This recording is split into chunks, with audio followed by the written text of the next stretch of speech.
Maybe not as popular as some other video game genres, puzzle games are a reliable old standard in the industry. For some, classics like Tetris, Dr. Mario, or even newer titles like Puzzle Bobble, Bejeweled, or Portal are a nice change of pace from the first-person shooters, RPGs, and action-packed adventure titles that are more popular at the moment. So what's the allure about these games that keep this genre alive? What are some of our own favorite puzzle games? We take a look at the genre of puzzlers right here next on Downloadable Content.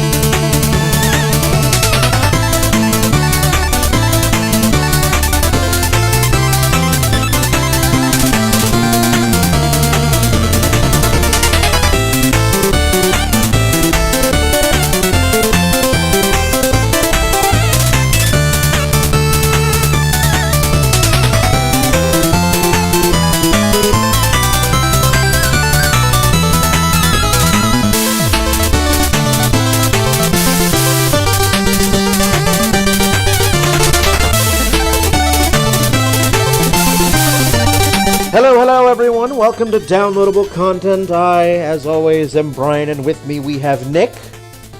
Hello. And we have Ryan. Welcome back. Hello, good to be back. Yeah, the other half of the Wallace brothers. Yep. Because, we had your brother on for E3, the last episode. We are all here. No Ron this time. This is a rare Ronless episode. For once, wow. Yeah, I know. This is one of those rare occasions where life got in the way, and he actually had to take care of some things. So yes, a rare Ronless episode, just us for this one, talking about puzzle games. And so before we dive into the episode, just want to remind everyone out there that every single episode of Downloadable Content can be found on our environmentally friendly, non-pollutionary, gluten-free, vegan-friendly website at dlcpodcast.com. Every episode's there. You can get bios. You can send us feedback. You can check out the upcoming recording schedule. Give us ideas. Let us know if you want to be in on an episode, and we'll get you in there. So, all there, dlcpodcast.com. You realize now I'm going to lace your site with bacon. Whatever floats your boat. I mean, I'm an open mind. I mean, I do love some meat. So, if you want to jazz it up with a little bacon, a little beef, a little pork, chicken, whatever. Wait, that would piss off the vegans. Try the gluten-free as well. Well, No, that's really protein. Gluten's more like wheat. Yeah, true. So, whatever. I mean, I eat anything. Yep. I eat anything. For me, it's Except just I try food. to avoid Taco Bell when I can help it. Well, Taco Bell isn't food. That's the problem. I said I eat food. Taco Bell is not food. No. Taco Bell is a colon cleanse. So, as we start off this episode on a... we just immediately went off the tracks. We left the station. Yeah, not 1 mile away from the station. Colon cleanses and explosive diarrhea aside, back on track with puzzle games. This, I know that our episodes can get a little scatological in the humor department, but... A little? I think it's more like sometimes it derails and then we had to rein it back in. Yeah, toilet humor. All right. 3 minutes in. Well done. We'll fix that post. So, maybe not. But, we're going to talk about puzzle games. I know that the last few seasons of Downloadable Content, we usually devote an episode to a genre of game that probably doesn't get as much love and attention as it might or might not. So this particular episode, the puzzle games, actually this was an idea from Ryan. So, before we dive into talking about the games, Ryan, why did you decide on what was your inspiration for this idea? Why did you want to do puzzle games? Puzzle games, actually, believe it or not, kind of just resurfaced for me. I'd say maybe about a couple months ago, because I know back when you were doing some of the nostalgia stuff, and especially with some of the PC games that we were talking about, I remembered back in the day, back when I had Windows to play on them, and those were strictly puzzle games. You know very well.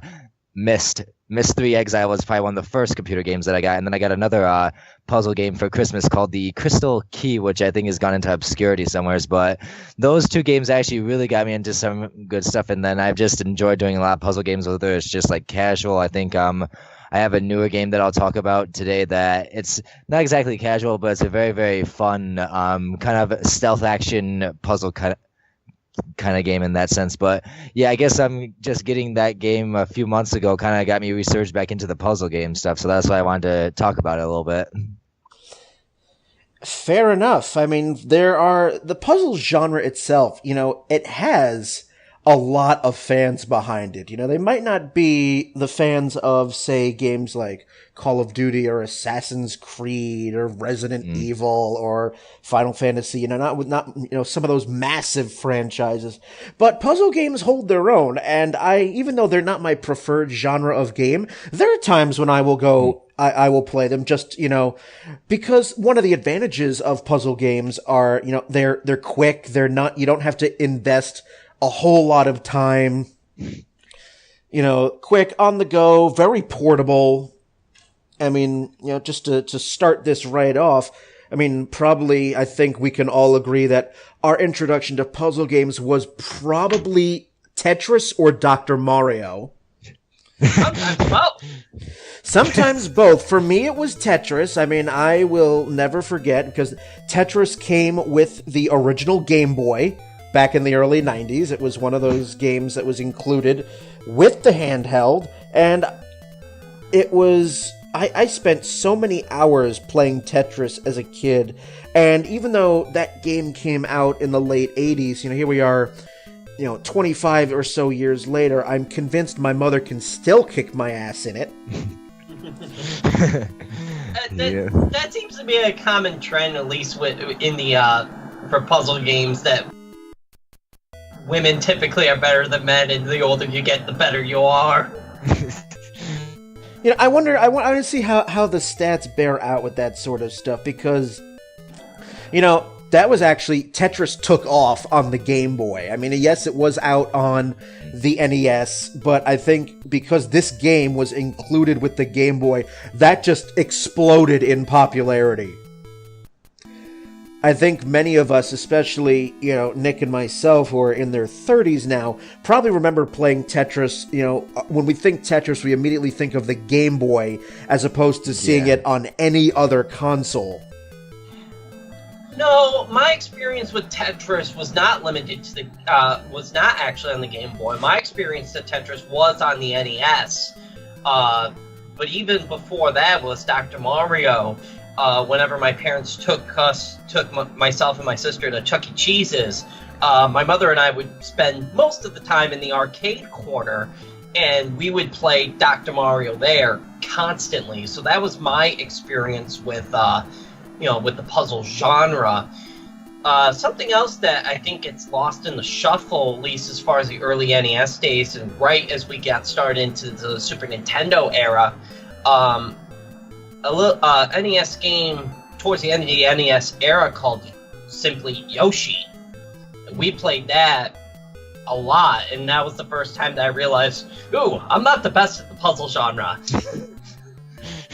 Yeah, Yoshi, I think, is an often overlooked game in the early puzzle genre, mostly because if anyone thought of puzzle games, they thought of Tetris or Dr. Mario, but, just stacking up random Mario enemies, sandwiching them in an egg, creating a giant Yoshi. Or, in the case of Dr. Mario, throwing pills of various colors to try to rid the screen of the viruses. Or if you overfeed them with pills, it's kind of like the equivalent of killing someone. You kept shoving pills down his throat. He only had a headache. Suddenly, this game is the precursor to House.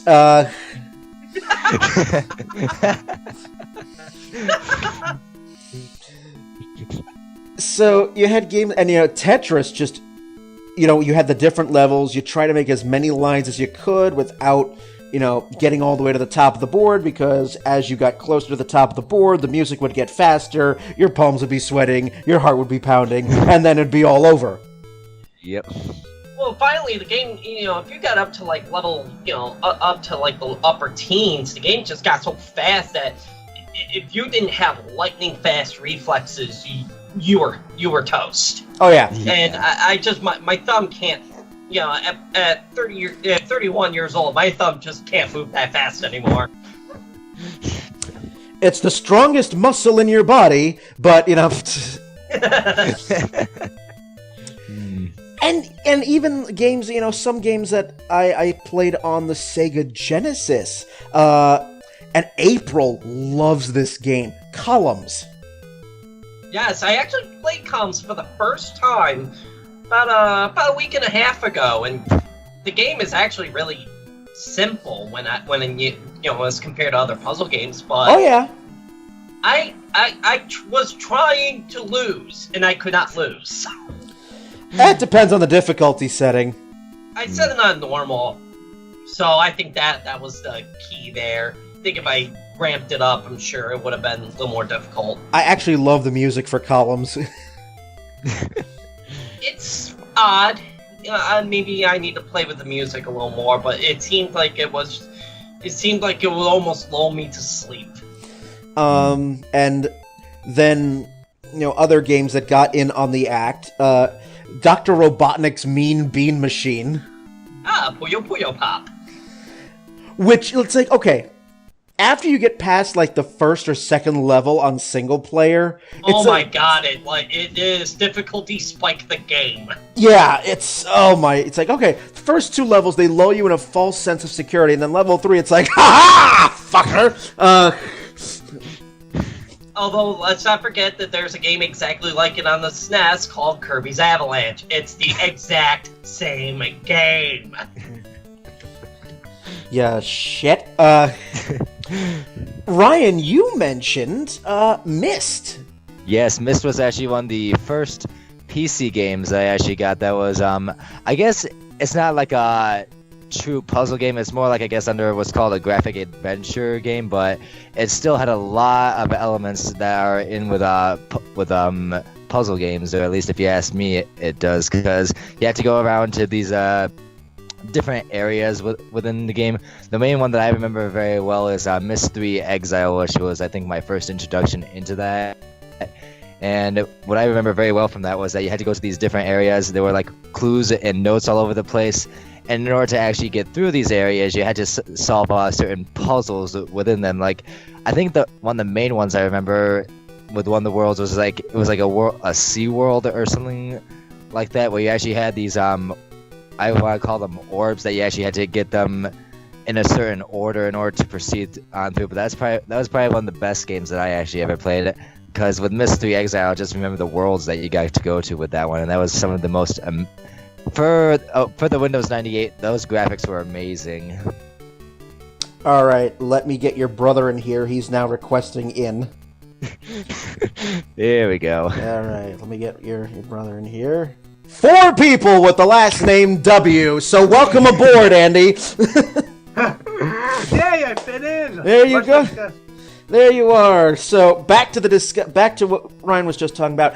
Okay, Myst was a game, and I think that you can say this about Riven as well.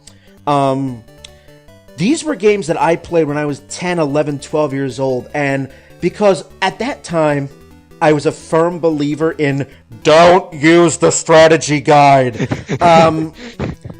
Because for a game like Myst, which has no combat at all, it's pure exploration and puzzle solving, I used to keep notebooks. Because some little scrap, some little writing on a wall that you see early on in the game, you then need that for something that happens 7 hours later. Well, I thought that was always, at least I don't think I played maybe one of the Myst or Riven games, but I'd always heard that in the community, keeping a notebook nearby was always highly encouraged because, as you pointed out, you basically have Chekhov's guns all over the place. That's exactly it. And, and if you know anything about the Myst games, the culture of the people in the game are the Denis. And they have their own system of writing, their own language. So you would have to figure out what translated to the number 1 or the letter A, things like... Hey, it's like we're going back to Final Fantasy with the Albed. Yeah, except I think the Albed was Square's token attempt at including diversity in a Final Fantasy game. But anyway, But yeah, Myst and Riven, I loved those games, and, I'm tempted to buy them, because now they've been upgraded for current operating systems, because if you try, I still have my original Myst disc, but, when you try to install a Windows 95 program on a Windows 10 machine... It don't work very well. No. It basically complains that, hey, we're too new for this shit. Hey, I don't know. I've got old, I don't know if they're 95 or 98 Windows operating system games, but I have tried it on this laptop which runs Windows 10, and by Jove, they somehow work. So there's more incentive for Windows 10 for you. All right. Well, I already upgraded to Windows 10, so I've joined. All your files are exactly where we left them. Yes, but now we can. But I've turned off all the privacy. But anyway, so we have Myst and Riven, which, again, excellent games. I actually would like to go back to them and play them again. So oh yeah. I have a Myst game hiding somewhere here in my room. I kind of looked at it and decided, do I really have enough time to dedicate to this game? Yeah, it's one of those. It's like an RPG in that if you put it down for a long period of time and then pick it up again, you're like, what the fuck was I doing? What am I doing? So we have Myst and Riven. So we have those are the older games which we remember fondly and occasionally still play. I mean, Tetris has been around forever, and we have. It seems like. Is it okay if I suck at Tetris? Yeah, go ahead. You can suck at Tetris all you like. I know Tetris is supposed to be, the godfather, grandfather, whatever relation of all puzzle games, but it is the one game that I know I have tried, and I have failed miserably every single time. But I'm going to talk about a game that's that's older than Tetris, shockingly. Is a game older than Tetris? I can believe it. My sweet summer child. Okay, there was Are we talking like Pong? No, this is after Pong. So after Pong, before Tetris. First syllable. No. In third grade, in my classroom in third grade, my teacher actually had an Amiga console in the classroom. And a couple of the good old classic green screen Apple II computers. I know what Brian's talking about, and I can think of them too. And there are two games I'm going to say. The first one for the Apple II that I used to love, and it was called Number Munchers. There was also Word Munchers. Number Munchers. God, that game was so much fun. And this is an interesting take, diverging a little bit on the puzzle game genre, because we see the puzzle game being used in educational programs. Absolutely. There was another series of games for that as well, outside of Number Muncher. I'm trying to remember. It was like some sort of like Space Cadet kind of game where it had a lot of the same elements of spelling, mathematics, equations, stuff like that. Oh god, that's gonna bother me. What's the name of it? While you're looking at that, I'll talk a little bit about Number Munchers and Word Munchers. It was an educational game that you would have like a grid of say 20 or 25 squares, And to progress through each level, you were this little green alien dude, and you had to munch, you had to eat all of the numbers that was the stipulation of the level. So, for example, level 1 would be go eat, munch all of even numbers or odd numbers, and then as it got a little harder, multiples of 5, prime numbers, and while you're progressing through each level, trying to get all of the numbers, there was this other little, cute alien thing called Troggles. And they would appear on the board at random, and if you ran into them, you would die. It would be like Pac-Man. But as long as they were on the board, anytime they had walked into a square that you had completed, they would fill it back up. So there was a bit of, race against the clock, and the longer you stayed on a level, the more Troggles would come onto the board. And, the same thing for word munchers, munch all the words that have, vowels in them, or all the words that end in S, or things like that. I spent hours playing those games, and with the magic of the internet, you can you can now run all of those games in your own web browser.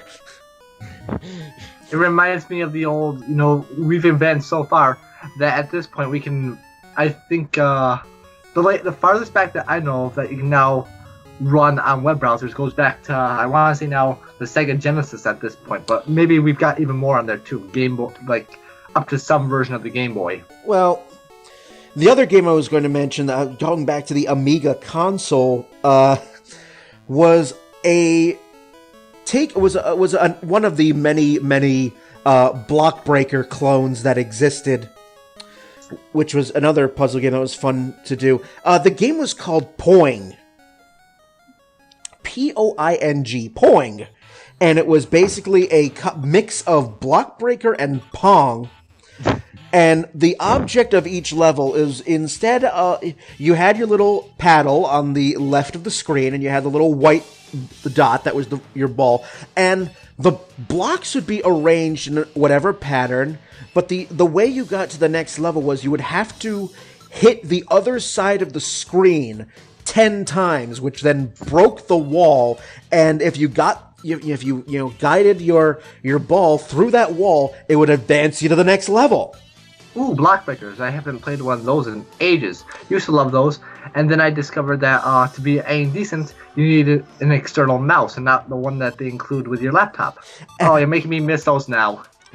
And the thing about Poing was that okay, you do this, but say you're on a later level, you're on level 5 or 6, and you miss, the ball instead of, the level being, you lose the life, the ball would go back into the previous level, but it would start bouncing around the screen at 1,000,000 miles an hour. Ooh. And if you managed to hit it, it would stop it would stop the ball, and play would resume as normal. But it would just fly through each level that you had already beaten, and you would have to try to hit it.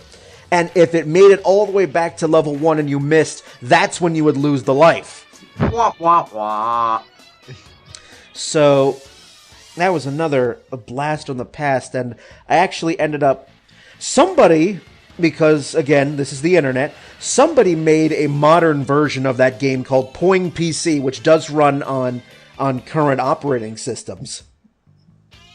Have you subjected yourself to that torment yet? I have it on my PC. I haven't tried it yet on Windows 10, but I know it works on Windows 7. So if it works on Windows 7, it will work on Windows 10. Yeah, well, in theory. It should. In theory. So, what other puzzle games are calling out to you guys? Well, let's see. I'm thinking more of the modern stuff. The oldest one that I've ever actually played, if I'm thinking about this, was the game itself. Most of the puzzle games that I've played are not actual games that were puzzle games themselves, but they were puzzles within games, and so to speak. The earliest one that I remember is actually was on the N64, and it was those Pokemon side games. There was one, I don't remember whether it was through Stadium or if it was through some other Pokemon game, but I remember this one where you had, it's very, not quite Tetris-like, but where you gotta stack the blocks, you gotta move them around on the screen and break them down.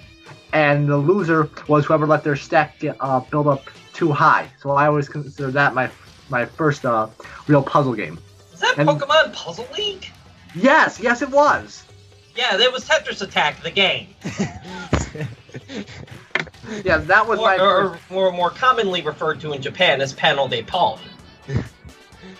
Well, either way, that was my first real puzzle game. And then where I've seen the reemergence of puzzles these days, or at least, again, I don't play the, if there are games that are solely dedicated to puzzles, I can't say I really play those. But, pick your favorite hack and slash game. There's guaranteed to be a puzzle in there somewhere. God of War had 1,000,001 of them. Darksiders, which is another clone off that, had quite a few. I don't think Devil May Cry had so many puzzles. And then the latest one that I've started up that also has a few puzzles here and there. Not so much. I'm hoping there's going to be more later in the game is Castlevania, the Lord of Shadows game for PS3. Well, you bring up an interesting point there. Now we're talking about mixing of genres because, yes, there are a ton of games that include some manner of puzzle solving as a way to progress through the game. Classic Resident Evil, for example. All the original Pokemon games trying to get through Lieutenant Surge's gym, I want to say. There was always a gym. There still, to this day, remains a gym where there's a puzzle you have to figure out before you can face the leader. If it was anything but Pokemon is one of those nebulous titles that, again, it's just like, okay, a little bit of everything. Yeah, it has a pinch of everything. I mean, hell, there's even some moments of the game where stealth is important, for crying out loud. It's like, now for your Metal Gear Solid portion of the game. A pretty good example of an indie game that uses sort of physics-based puzzle solving to advance through levels is the game Trine, which is mostly platforming, but there's a lot of physics-based elements in it that require you to play. Oh, gravity! What fun! I will refrain from making a terrible joke here about gravity. All right, that's fine. I think the world might be better off without it. It's What was Trine exactly? They popped up at my store a few times. I didn't get it, but okay. Well, let me give you a little. It's a side-scrolling action platform game, predominantly, Nick. Okay. That there's 3 games in this series now, and you swap between 3 different characters: a wizard, a knight, and a thief. And you use the 3 to progress through levels. Like I said, it's mostly action platforming. So it's Gotcha. But there are elements in each level. There are elements in each level which require the expertise of one of those specific characters. Like, for example, there is a door switch or a gate switch, but you have to figure out how to trip that switch. And if you use the wizard, and the wizard might have a spell that allows you to grab objects and have them fall onto the switch, for example, to trip it. Okay, I think I understand it now. I may have been getting it a little confused with a 3D puzzle platformer that I've been playing on and off called Glitch Space. Now, this just came out not too long ago, and you're required to get to the end of kind of like this virtual reality world, but you use basically programming and various physics properties to manipulate certain platforms to progress through the level. It's kind of interesting, except I'm not, there's a reason I failed out of coding classes in college, so... Womp womp. But yeah, I mean, that's sort of the thing now. I mean, especially with indie titles that have absolutely no qualms about mixing genres at all. Oh, Yeah. just thinking, another puzzle game. Because, or at least I assume it would be classified as a puzzle, considering it's right in the goddamn name, is Puzzles and Dragons. On all these other little indie titles. Yeah, It's actually an FPS. I hate to burst your bubble. It's just What? No! No, but Puzzles and Dragons is a fun, like, puzzle RPG style game that's a lot of fun. It kind of, to me, it reflects a little bit off of Panel de Pon, which was translated to us as Tetris Attack for the Super Nintendo back in the 90s when Yoshi could not be stopped. I mean, I thought Mario was taking off in the NES days, but when Mario World came out and Yoshi was introduced, everyone loved this character so much. Yoshi appeared in everything. Because Yoshi. Yoshi. well, isn't Puzzle and Dragons? Isn't that a mobile title? Yes. They very recently have started making pumping them out for the 3DS. I have the Puzzles and Dragons Mario Edition because, come on, it's me. It is you. You are Mr. Mushroom Kingdom himself. It's just if you had the wherewithal to grow a nice thick mustache. Nah, I don't have enough Italian blood in me. No. It's me, Mario. No. The primary blood in me is Polish and German. So, Well, so just so beer drinker, but not a mustache. But Puzzle and Dragons, is that? And I've seen this pop up as well. Is that another of the sort of the match 3 type puzzle game? You know, match 3 of the same color and win a prize. So basically, you start by picking one of the pieces in the puzzle block, and then you have X amount of time to move it around as much as you want to try and create as many combinations as you possibly can in that time frame. Whatever element that you create delivers the damage of that element. Now, you can only deal the damage if the character shares that element. So Mario, say, for example, is fire element. Shock. So Mario can only deal fire-type damage. So the only way you can attack is by matching up 3 of a fire element. And in the other direction, like Luigi, is wood element. So he can only match up 3 leaf symbols to make attacks. Now, some characters and monsters have more than one element to them, so they can deal 2 different types of damage. But that's kind of how that goes. And so, for example, water beats fire, grass beats water, water beats fire, then light and dark beat each other. So it kind of works a little like that. And once you have your turn, enemies will have their turn. You get little heart blocks to restore your HP. So there is some strategy of, do you go on the attack? Do you go on defense? And I had to confess that I'm finding myself addicted to these. They're basically for all the mobile, for mobile devices, and I'm getting highly addicted to these kind of games.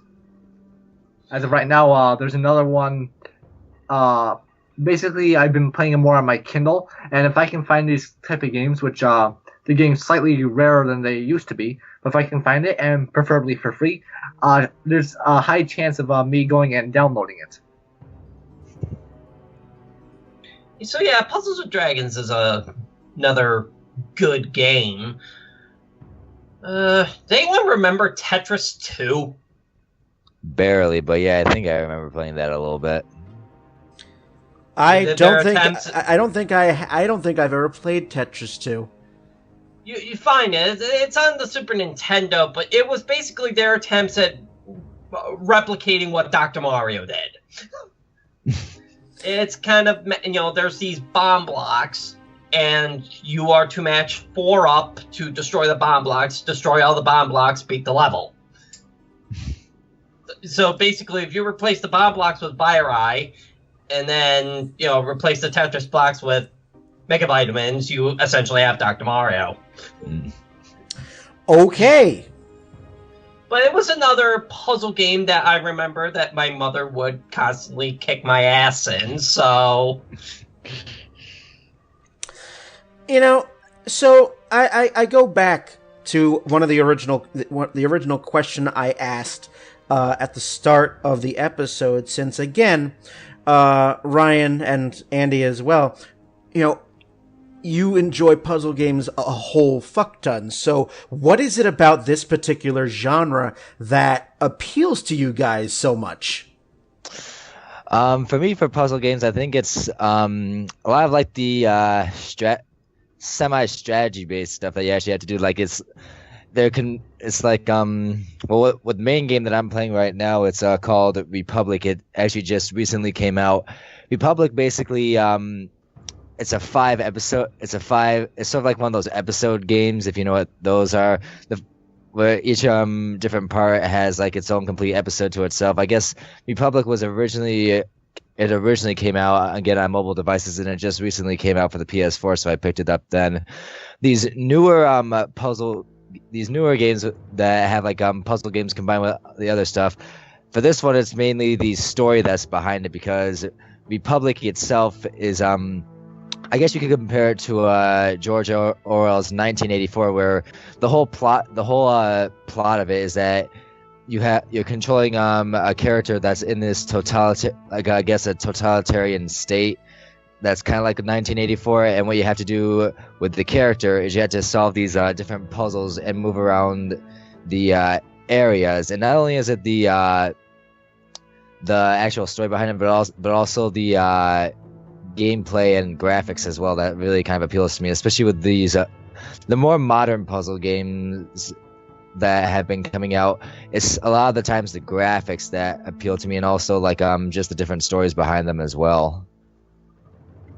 I'm sort of similar in that basically where I've run across the puzzles throughout the various mixing of genres, especially in the puzzles that I enjoy when they're especially mixed around in all the other games, is that, let's be honest here, for most games out there, you're being led down a single path, and it's a case of, yes, there are other areas, but for the most part, with a majority of games, even RPGs and everything, it's a case of what you have to do. You go in, you beat up a few enemies, maybe hundreds of enemies, try and do your best so that if there's elements involved, that you have the advantageous elements. But mostly it becomes a case of, you just keep pushing through, don't really have to think, because being an RPG fan as well, I've done this crap 1,000,001 times. Now you start throwing in puzzles, and it's a case of, wait, I actually need to really think. And it's not just basic strategy of who's strong against what. It's a case of, where does this exact piece of this puzzle fit precisely? And it's just a case of, I think it's because it makes me actually have to think. It's not just a case of mindless have a general overview, but now I actually have to think about what specifically I am doing where. So I guess it's a lot of the strategy and actually having to think in the game that appeals to me, which is, I guess some would say, that's actually very strange. Having to think in a video game? What? Oh no. Oh no, what about that? So... I can't just button mash? Yeah, no.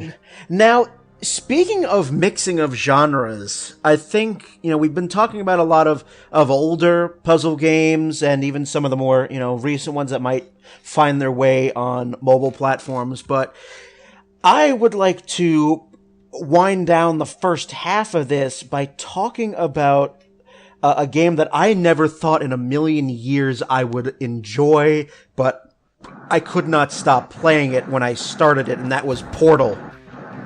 Portal? Yes. You know what I have to say now, of course, right? The cake is a lie. Well, it's a lie because I ate it, and now there's none for anyone else. So, oh, that's beautiful. My friend Ben, he suggested that I try Portal. He brought up Portal 2, and I'm like, Ben, it's a puzzle game. I don't like puzzle games. Trust me, you'll like this. I'm like, okay, fine. I'll humor you. Fine.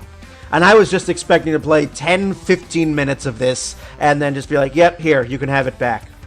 About 3 hours later, I was trying to tell myself that no, I want GLaDOS to die in a fire, but I was hooked.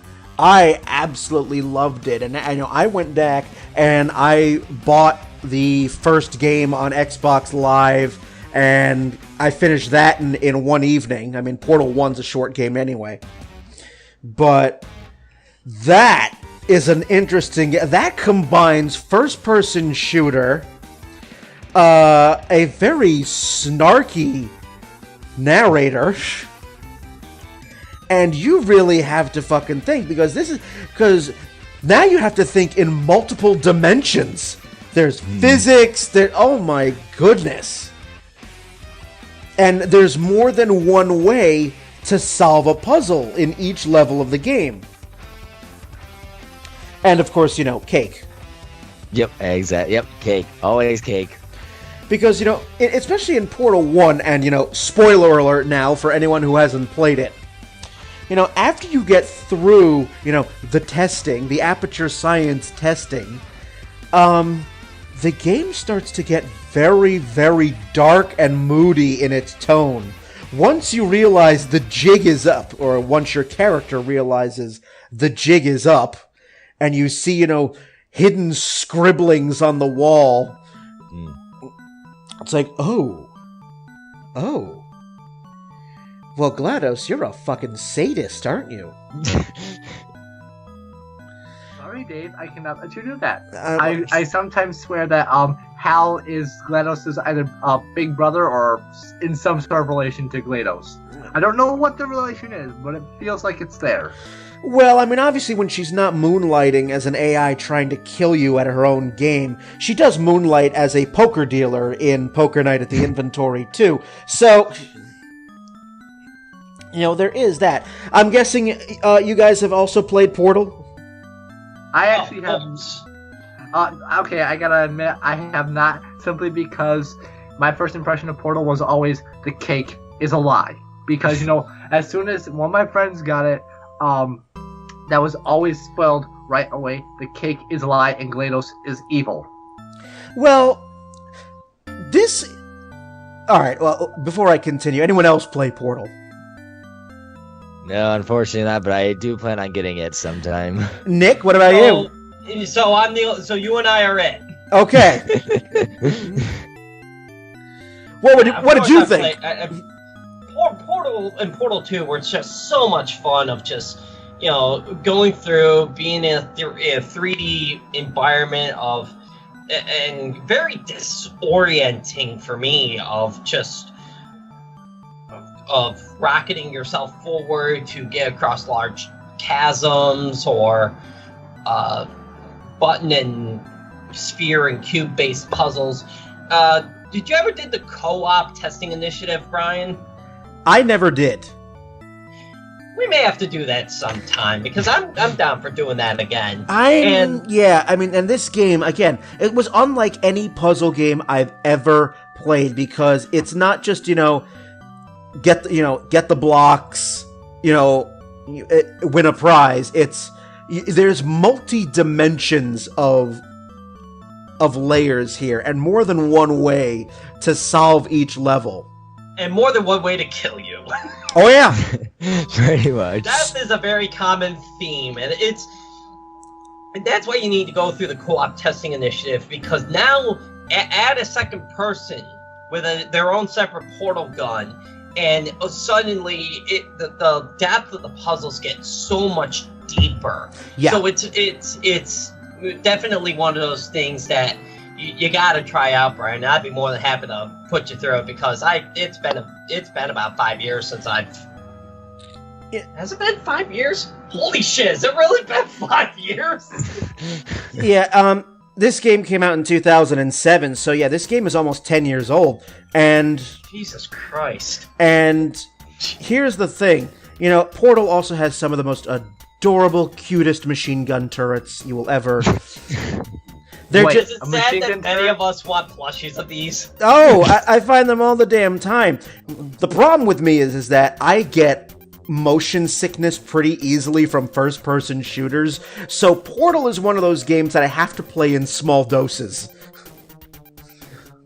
Because it's like, especially when you start doing trippy shit like setting up portals in such a way that you just perpetually keep falling. Oh my god. And I'm just Yeah, like, I'm just like, oh, my brain. There you go. That's how you can create your infinite thing. Create the portal below and the portal above. Shove an object and watch it go. Watch it. Boom, boom, boom, boom. Very hard to get it to drop straight down because even just a little bit on moving X or Z axis, and eventually it'll bounce out of the portal. But so I beat Portal 1, and I have yet to finish Portal 2, because Portal 2, this was one of those games that Valve probably went, shit, this is popular. So Portal 3 confirmed?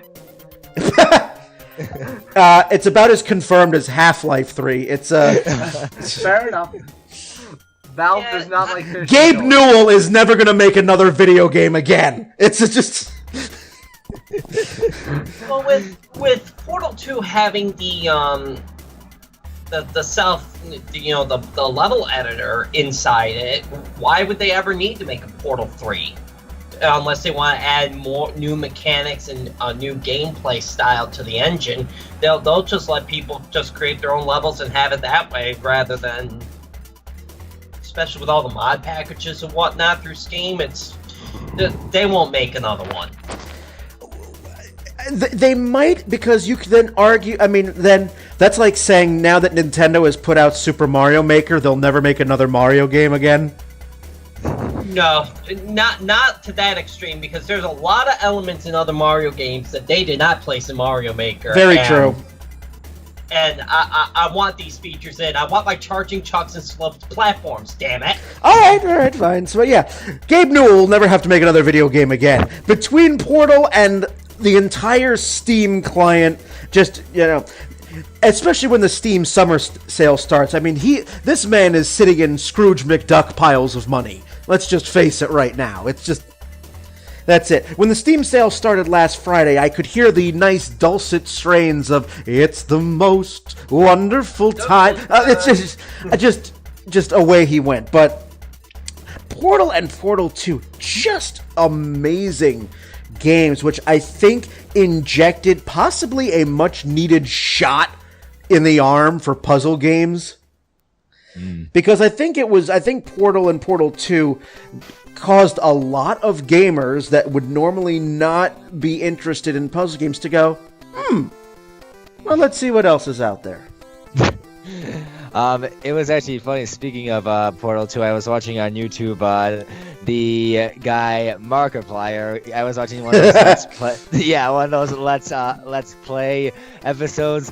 So basically, what he was trying to do was trying to get into a room up there and not get shot to death by all the machine guns. He was playing with a friend of his, and Markiplier, I just don't know how he does it, but he can make some of these some games that are boring. I thought Portal 2 was quite interesting, just the way that they had to do it and go over physics and just ways to beat the machine guns and everything. And I was just laughing hysterically with watching him trying to get through and getting his ass shot up pretty much every time he was trying to get into the room. Well, yeah, that'll happen. So, all right. So, Also, I was thinking. I just thought of this. I assume we're getting near the end of the first half, but I'm just gonna throw this. Another reason why I like puzzle games so much is actually the matching thing, because I'm not quite a true OCD anal guy, but I do love making things match together, and I think that's another thing of puzzles that always that strongly appeals to me. Making things match, that this goes with that. The engineer in me that will never be a successful academic engineer.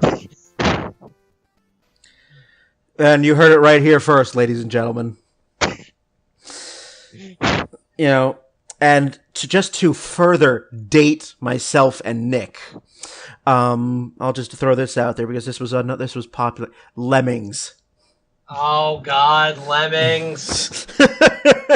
Those are things. Yeah, same thanks, things that, Brian. I officially feel old now. Oh, thank you. Hell, the N64 just turned 20 a few days ago. I have been feeling old all week. So, on the second half, we will continue this discussion, talk about more puzzle games, but more newer puzzle games that have caught on like wildfire. One of them even has a fucking movie now after it. So, we shall return. You are listening to our puzzle games discussion here on Downloadable Content. We will be back.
Welcome back to our puzzle episode here of Downloadable Content. We're all still here. We have not been buried by Tetris's. Tetri? Tetraminos. That's the correct term. That's the name of the... Yes, you are correct. Yes, Tetraminos. Tetramimos. Yes, you're... Wow.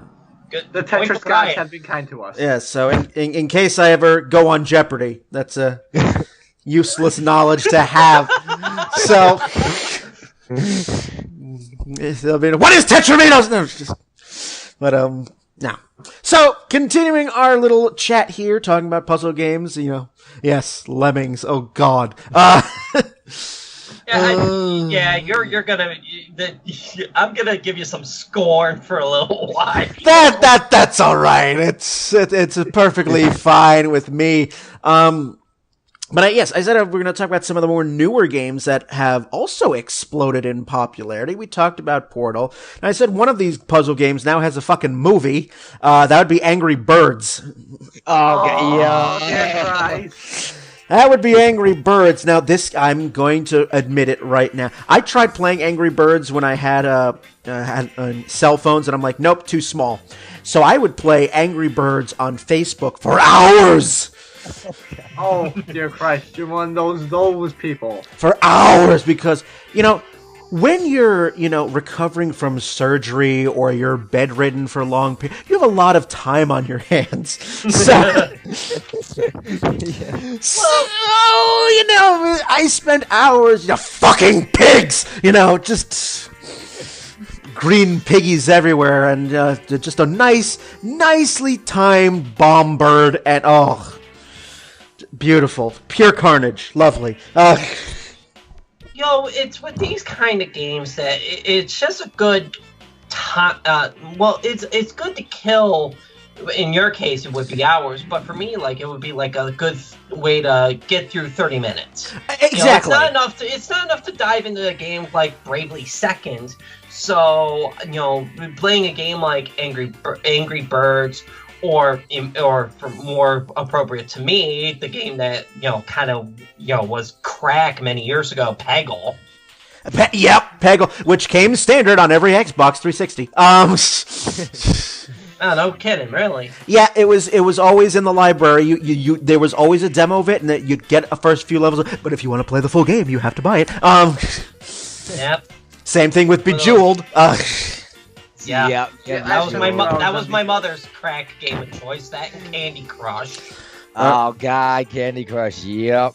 I may have put a few hours into both those games. Well, it's a lot of them are all the same, but this match 3 principle. But that's what makes some of these puzzle games so worth it, is that we can go put in 20, 30 minutes. Yeah, and then move on with our day, especially now with them being on the go with all these mobile platforms. I think it's one of the big reasons why mobile gaming has become as big as it is, because of kind of the pick up and go style, and the games that match that is just it's perfect. Absolutely, and Angry Birds is one of those games where not only there's definitely some thought involved, because it's not a match 3 or anything like that. There's physics involved and proper placement of your bird projectiles for maximum cascading damage. Question on Angry Birds, since I don't really have the access or the means to play it. Would you be able to choose which birds went up first, second, third? Or no. Okay, it's in order. Got it. It is in order. I mean, you start off, the easy levels, you start off with the standard red birds, and then you get the tiny little blue ones that can break into 3 and break ice. Then there's parrot bird, then there's all different types of birds, but no, you cannot adjust the order in which you fire them. They are in a prescribed fashion per level, and the fewer birds you take to kill all the piggies in the level, the more points you get. So, then I guess my next question, since we are talking about Angry Birds, is, someone explain to me, how the hell did this come into a movie? They made a lot of money on it. Yes, it was very successful because it is a very recognizable name. I can go to anyone, gamer or not, mention Angry Birds, and they're probably going to know what I'm talking about. I have an easier answer for you, Nick, and that's just the fact that Hollywood is bereft of ideas. I mean, heck, they put out a Warcraft movie of all things. That is true. You're talking And don't forget, a Tetris movie has finally been formally announced. We are getting a Tetris movie. I can only imagine how riveting that will be. Yeah, I'll tell you the story of the movie right now. The entire movie is going to be spent waiting for that fucking line block to appear. Yeah. That's the conflict of the movie. Is just the whole movie is with like 100-piece orchestra. John Williams. And it's just, where's that line? I thought that the whole movie would be trying to find a way to appease the Tetris gods from keeping to shit from us not shitting on you.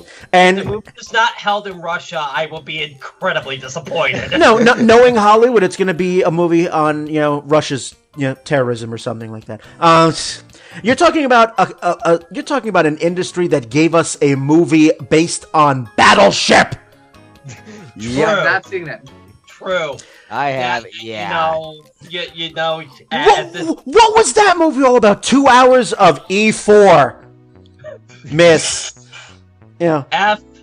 F4. No. No. And if they didn't say the line, "You sank my battleship" in that movie, then it's not worth it. It's not worth it at all. Yeah. I can only imagine with the Tetris movie, just, of course, you know that Hollywood's always going to have aliens in it somehow. They're going to say, an alien is making this wall of death with a Tetris. So, in order to make sure it doesn't happen, we had to find the goddamn line block. And if it's aliens, then we must have Giorgio in the movie. Yeah, and then of course, I won't be surprised if there's an announcement. Oh, Crossfire is getting a movie. You know, no. Okay. 30 seconds of dystopian. You'll get caught up in that crossfire. You know, just. Hey, that catchy theme tune is what convinced me to go get that board game Crossfire. He's got a point. You know, it's a ton of fun. You know, 30 seconds of Mad Max Beyond Thunderdome. It's a board game, but I digress. Steering the ship back a bit. You know, okay. It's Let's make a movie based on Chinese checkers. Stop. Fuck. Yeah, well, that's 7 hours of nothing. But Angry Birds is again. This was great, and for many of the reasons you said, Nick. I mean, the levels are short. You know, you can play. Even it's great if you're commuting, like if you're on a subway or a bus or whatever, and you don't get motion sickness from looking down at a.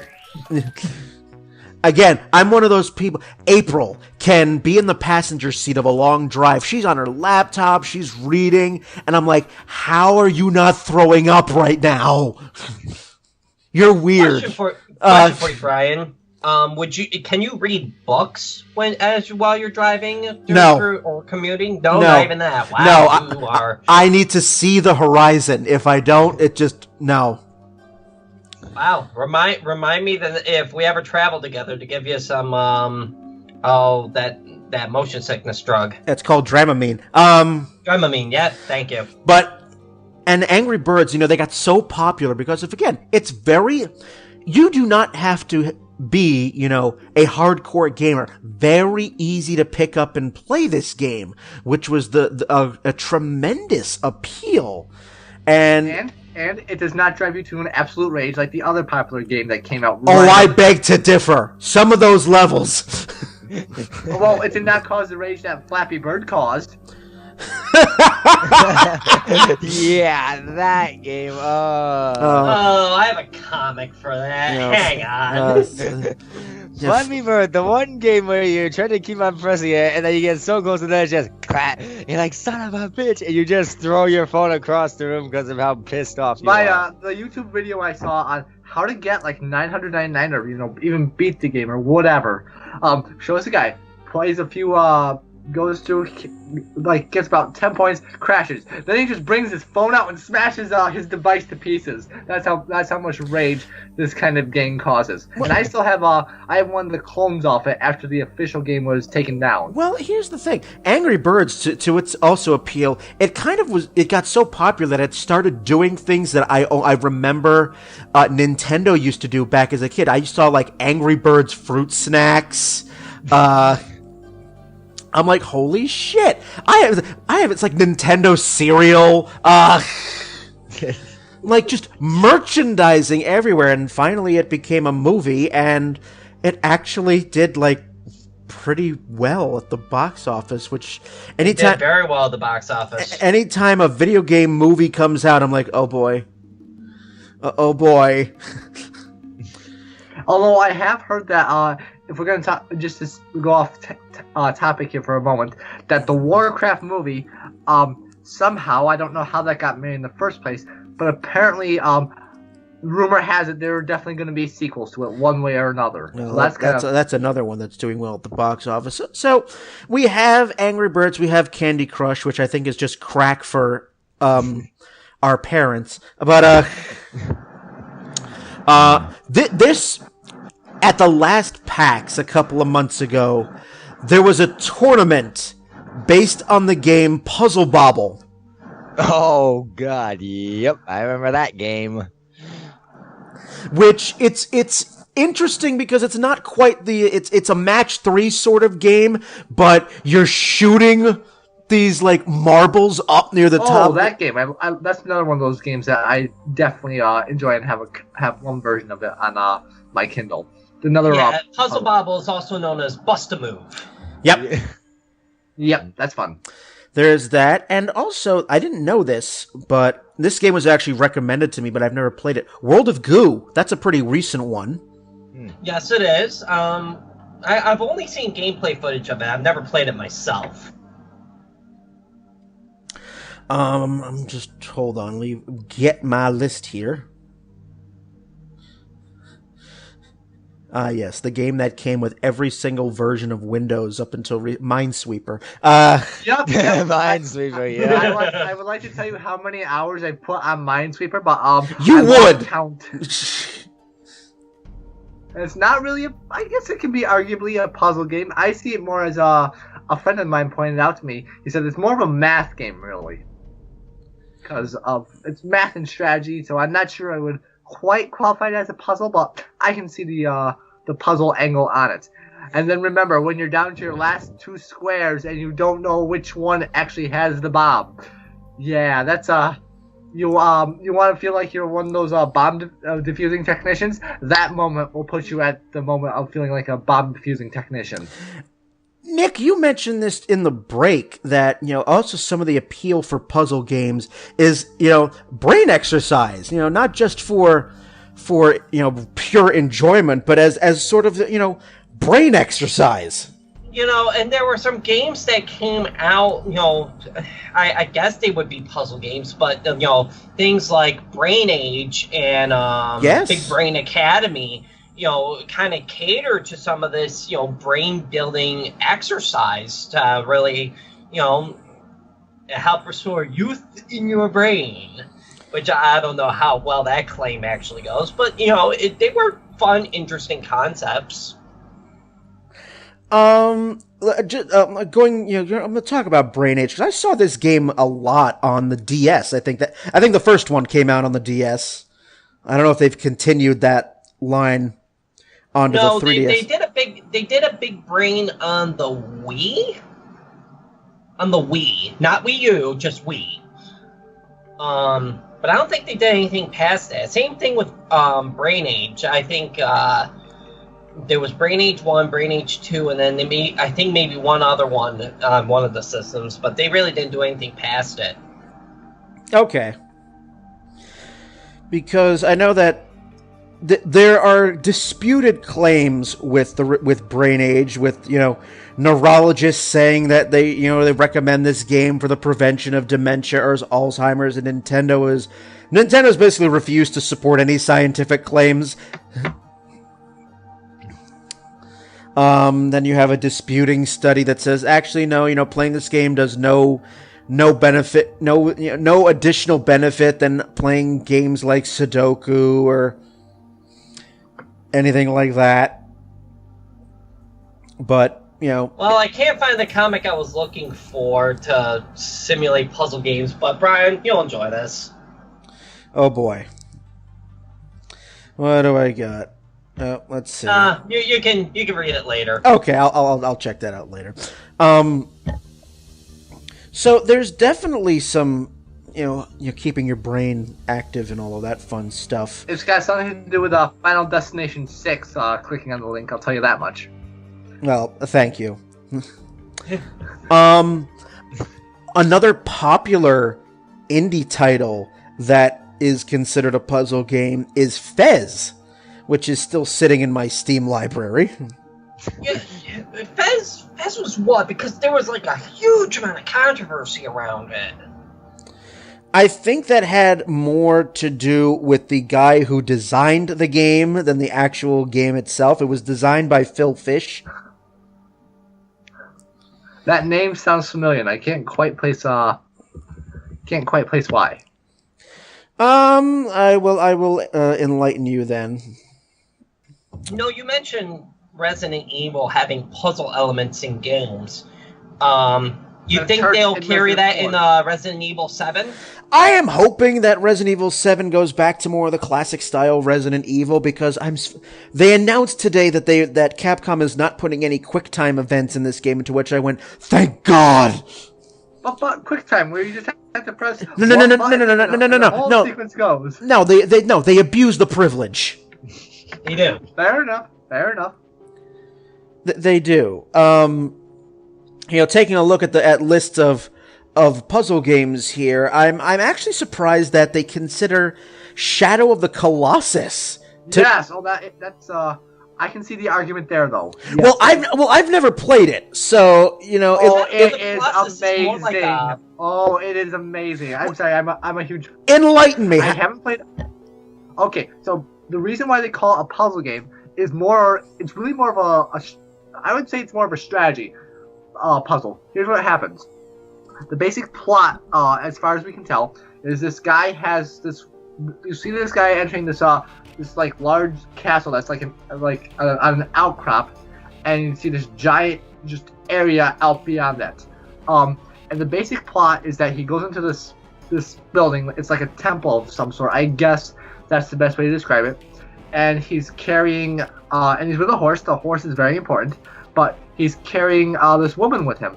Now, we don't know if it's his sister, his girlfriend, his wife. We're never told anything throughout the game. We just know that this woman, she appears to be dead or near death at the very least, and she's very important to the guy. He goes into this temple, and this mysterious voice in another language, which they give you subtitles for, basically comes down to, we can save this woman if you want us to. You just have to do us one favor. There are these giant colossus that live out there. You go ahead. You kill them all for us, we'll bring her back to life. And that's basically the promise he's given at the very beginning. And so throughout the whole game, there are these 16 giant creatures, and some of them are humanoid, some of them are shaped like animals, but it's a puzzle game because basically you have to kill these giant beings. And there's only one spot that I'm pretty sure it's only one. There might be two on some of them. But there's one spot where you have to go. You have to get on the Colossus itself. And you have to take your sword that you're given, your magic sword, which basically gives you the direction to where the Colossus is. And it also points out where the Colossus weak spot is. Now, that doesn't sound too bad until you realize, A, these Colossus tend to move around a shit ton. And so you have to be able to get on the Colossus, find that weak spot, and stab it. But some of them are small. Some of the Colossus are in the air, and it's a puzzle game because you have to figure out how you get to that weak spot and stab it several times until it dies. And it's and also don't forget too that the areas that you have to get to, sometimes you have to figure out how to navigate around those areas. Yes, sometimes the areas are very important because you have to use the areas themselves to your advantage to sometimes take down the Colossi. Is that the term we're going to go with here? Yeah, we'll go with that. We'll go with the Colossi.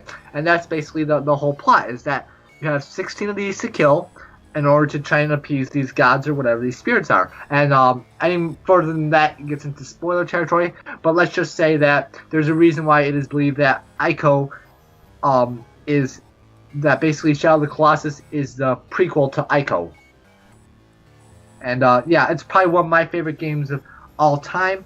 Granted, I've only played it on the standalone for PS2. I didn't get the bundle with both Ico and Shadow Colossus for the PS3. But yeah, I'd forgotten that technically qualifies as a puzzle game, and I love it to pieces. But that's just personally me. Well, there you go. Thank you much. I am enlightened now.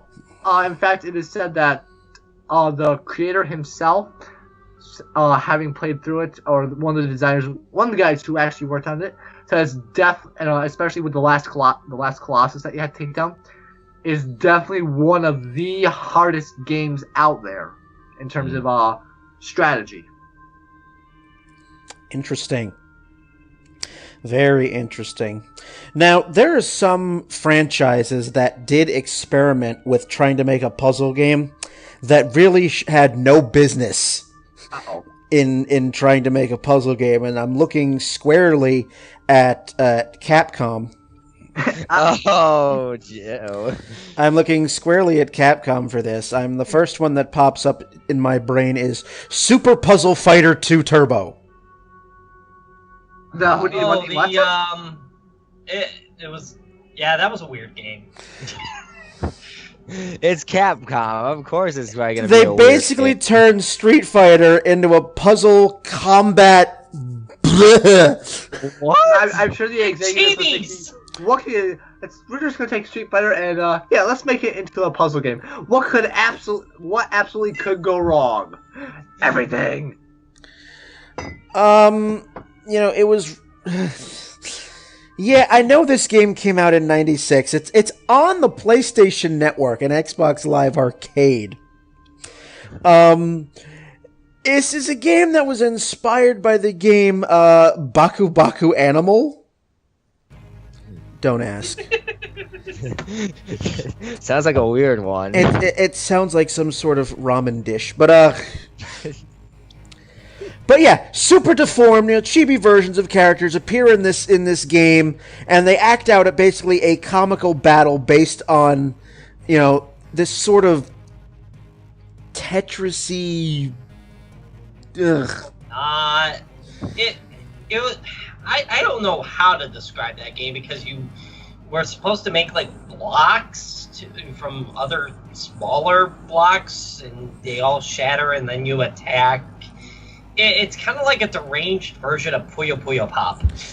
Well, I mean, I know that the simple answer for this is it's Japan, and yes, pretty much. That's the answer we could use for a lot of things.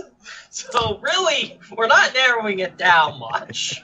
Well, is it better to say it's Japan or WTF Japan? One of those two answers solves everything.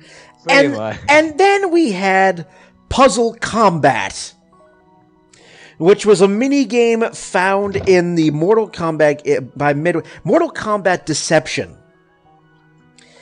And basically, okay, the two-player mechanic of Tetris where, if you get a bunch of lines, it then creates junk for the second player that they have to navigate. Same thing that they had on, that sounds specifically to like Pokemon puzzling, but okay. As Nick said, that's basically Tetris Attack. Yeah, so basically they took that formula and applied it to Mortal Kombat. That does not sound good. So it mixes fighting with Tetris-style gameplay. That just sounds like a train wreck waiting to happen. It really does. So every player gets the same pieces, and you can arrange them how they like. But it's kind of, I say Tetris-like because you can, like in other match 3 type games, you can chain and combo your way through so that you can throw a lot of junk onto the other player boards very quickly. So basically, while you're doing this, your characters that you're playing as are beating each other up as a representation of what's going on. So the winner gets to perform a stage fatality on the loser, but because these characters are also super deformed, chibi-like, it's a little bit more comical. And yeah, apparently Midway thought this was cool, so that they brought it back in a second game. They brought it back in Ultimate Mortal Kombat, which was the version released. It was a port of Ultimate Mortal Kombat 3 for the DS. And I played it, and I was like, the fuck? I just had a look of utter bewilderment as I was playing this on the DS. I'm like, huh? What have you done to Mortal Kombat? I do not understand this. I mean, luckily these were mini games. They never released in the as a full game, but never again, please. Well, don't worry. I think they learned their lesson. I don't want to Tetris my way to a fatality. It just doesn't sound right. It doesn't make sense. The only fatality you get in Tetris is usually when the Tetris guys themselves give you a fatality. Yeah. But that's another story. Yeah. I don't want to be finish him and then have a Tetramino fall on him. That just does no fun. It The right block falls out of nowhere. The fuck? Yeah. Well, it would be kind of like Liu Kang dropping a Mortal Kombat arcade machine onto his opponent. Yes, actually, in Mortal Kombat 3. That was hilarious. Oh, yes. It would pretty much fall in that kind of realm of, wait, what? Back when Mortal Kombat was far beyond the silly factor. We went from serious bloody game to, things like now we're back to extremely bloody. yeah. Now we're back to serious business. Yeah. Ripping out someone's spine to their stomach. I Yeah. think it was. Now we've gotten rid of friendships and babalities and oh god. So yes, puzzle combat. Go figure. I'm trying to get puzzle combat off my screen. There's actually, I don't want to see this anymore. Be gone, Satan! What else? there are actually 2 games, and I mentioned one of them earlier, and there's another one that's Go that ahead. actually I saw on Steam that's also with the sale too. It's one that's came out back in October, I think. From what I've read, is very close to Portal. It's called the Talos Principle. Came out in 2014. Yes, it did. So the Talos Principle, and I saw a little bit of gameplay, and I'm like, I might actually want to get this. The Talos Principle, from what I've seen, is it's very, very much like Portal. The only difference being that in this case, you're not trying to go through, like, trying to walk through walls and stuff. You're actually trying to aim beams at different pieces of a wall and stuff, so that you can get I quote from Wikipedia that you're actually trying to get it says tetraminos in there somewhere. It literally says tetraminos, that you're trying to get these tetramino shapes from these different parts of the area that you're in, and you gotta line up beams in different ways in order to actually get to them. So I'm like, that actually looks pretty interesting.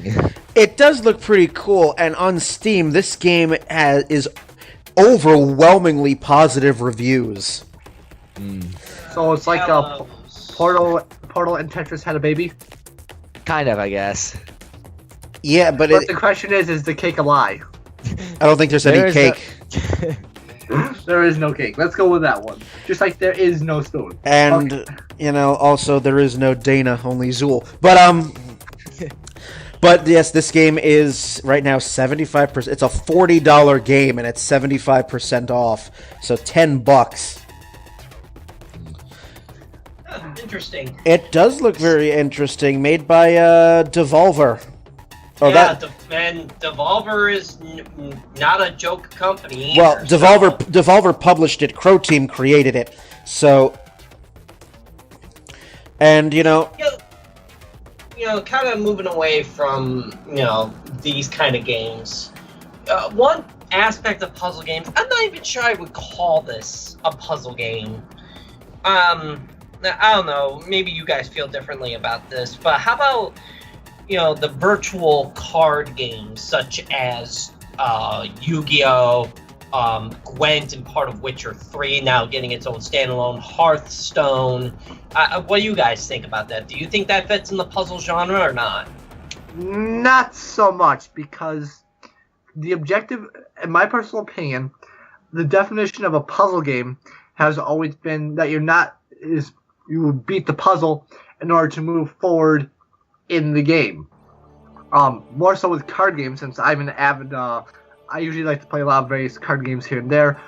There's one that came out on Steam a while ago that I got for free that I've highly enjoyed, that's basically a cross between Magic and Hearthstone. But I consider those more just your basic strategy games, because the only objective you have there is to win the game. Like, there's no bigger objective. That's what has always helped define a puzzle game, is that yes, it's a puzzle and it's part of a bigger picture that you're trying to beat it to. All right, no, I totally understand that logic. Okay, I think that's a very good clarification. And actually, right now, if you really want to get your puzzle game on, there is, again, for you guys, if you're willing to plunk down $60, there's a bundle of 5 games in the Steam sale. It's Portal 2, Talos Principle, The Witness, Super Hot, and The Vanishing of Ethan Carter. I'm not sure I would call Super Hot a puzzle game, though. Because I've played it. I currently own it, and I think overpaid it. I don't think it's really that good. It's more of a combat simulator, really. It's put you in various simulated movie scenes to beat up the bad guys. I mean, there can be some strategic elements involved, but I wouldn't necessarily call them puzzles. They're more like action sequences. Fair enough. I'm looking at it right now, and it's like... It definitely has that first-person shooter look. Yeah, it's... in the game, the story is messed up, too, so I don't know. It's not really big for me, but it's definitely very combat-heavy. It's kind of feels like you're back in the Matrix. Oh, well, yeah. I mean, seeing that some of the tags of this game are bullet time. Oh, yeah. Yes, because time only moves when you move. So interesting. When you don't move, time is basically at a crawl. And then it'll move at full speed when you actually move and make actions. So it kind of lets you plan out exactly how you're dealing with everything around you. So yeah, it's very Matrixy. And then you have The Witness, which is, basically a first-person open-world puzzle game set on an island. And I've never played The Vanishing of Ethan Carter. Yeah, then I'd never even heard of it, so... No, whatever. No problem there. Yep. I just again, all these games on Steam that have these giant discounts, and it's like, well, interesting. Your Steam mind tricks will not work on me. I'll give it time. See, that's the problem with Steam sales. It's like, this is why I basically have worked all weekend, because it's like, oh, look, let me just crack open my wallet here. Yep. Oh, the Saints Row franchise, 75% off. All the Saints Row games with all the DLC, $12. All right, hang on. Yep. Another one that was mentioned to me, a game that came out a few years, well, more than a few years ago, 8 years ago. It was on Xbox Live. It's called Braid. Oh, I've heard of Braid, but I never played it. Now I can't remember what the game was even about. Bravo! It is, there's some story involved. The protagonist, his name is Tim. He attempts to rescue a princess from a monster. And it's basically solving puzzles in the style of a platforming game. God, I swear I've played Braid. Hang on. Now I must go to Lord... No. Lord Wikipedia. Yeah. So, out of curiosity, I'm just looking through a list on here on Wikipedia. Any of you guys ever run across Load Runner? I have not. Okay. Okay. I'm kind of looking around here. You're just poking. You're just like, let's see what happens. Okay, nobody heard of that. Let's cross it off. Because I'm going to wrap this up pretty soon. So, it seems to me that, unlike other genres that have seemed to kind of not really be in the spotlight anymore, such as games like, you don't see too many fighting games anymore. nowadays it's kind of had a resurgence, especially thanks to the competitive circuit in I esports now. will definitely concede you that esports they're bringing back definitely the fighting games. Well, to be fair, if you're gonna go with fighting games, the place you're gonna see them the most, of course, is Japan. The real question is how many of those games over there get a port over to the U.S. So that's the real question. Fair enough. Also, a genre you don't see too often, except really in the indie land, is JRPGs. You don't Metroidvanias. Yeah, Metroidvanias again, big in the indies, but not with AAA developers. Puzzle games seems to be one of those particular stalwarts that have been they're kind of quiet. They're in the background. You don't hear too much about them, but they still have a lot of fans.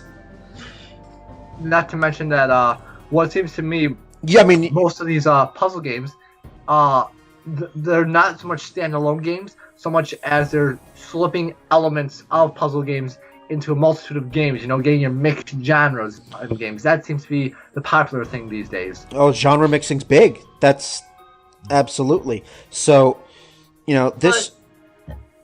Go on. Puzzle games, Brian, I think, when we go through this, I think we touched upon it in pretty much every generation, either via indie or through major developers. It seems like even before the NES days that puzzle games have been prevalent throughout gaming history. And I think as long as we continue to come up with new concepts and as game engines get better and better, that there'll be new and different ways to create various elements possible in a video game. And I think puzzle games is even just a good starting platform as, hey, would this work in a more mainstream game? I think you see that a lot. One of the games that kind of strikes to me as an old NES game, I can't remember the name of it, but it was basically you laid down various pipes and water would flow through the pipes and you had to try to get it from the beginning to the end of the stage to beat the stage. That game really never got popular, but it was adapted into BioShock 1 and it took off. Yeah, everyone I was just gonna loved say that hacking device in BioShock. So it was just it's one of these, hey, the concept kind of worked in the old days. It was adapted into a newer as kind of an element into a game, and it was very popular. So I think puzzle games really will always be around throughout, because even if it doesn't work as a standalone, it might be adapted into into like a mixed genre game, as we talked a little bit about earlier, that will make it be more popular when it's introduced as an element. That's very true, and you find those elements popping up in a variety of games, and even by themselves. We keep talking about they're very easy to, they're very accessible. It's a good way to introduce new players into a platform, because puzzle games are not usually too complex in terms of controls, so there's not there's not a steep learning curve, so there's widespread appeal, and I think you said it very, very succinctly there, Nick, so well done. Good. Very good. So Ryan, since this episode was your idea, do you have any final words to say on this before we wrap it all up? One last thing with puzzle games, too, is that I've also noticed a lot of times, especially like I said before, like playing some of the older puzzle games to some of these newer ones, I've noticed that if you look for the right ones, like I'm going to go towards the Talos principle, these games, they don't have like these just very short, like you can very shallow plot lines to them. I noticed that quite a few of these puzzle games, or at least a lot of the ones that I've liked playing, they have these very deep and like these very deep, rich story and plot lines, and that's, I think, probably if anyone really wants to go like into those kind of things, then these puzzle games are really good for that. And that's probably, again, one of the main reasons why I like puzzle games so far, and why I'm going to keep going for more of them, just because to see what the plot lines got, and just because the mechanics are very, very fun. There we go. Anyone else have any final thoughts before I put this to bed? Basically, my final thought is, as Nick already summarized, is that the standalone puzzle games, you might not see them so much anymore, but it does look like puzzle games or elements of puzzle games are always going to be hidden in some sort of games somewhere with the mixed genres. So I think that's how they're going to continue thriving strongly, by taking elements of puzzle games and sliding them into other games. Well, there we go.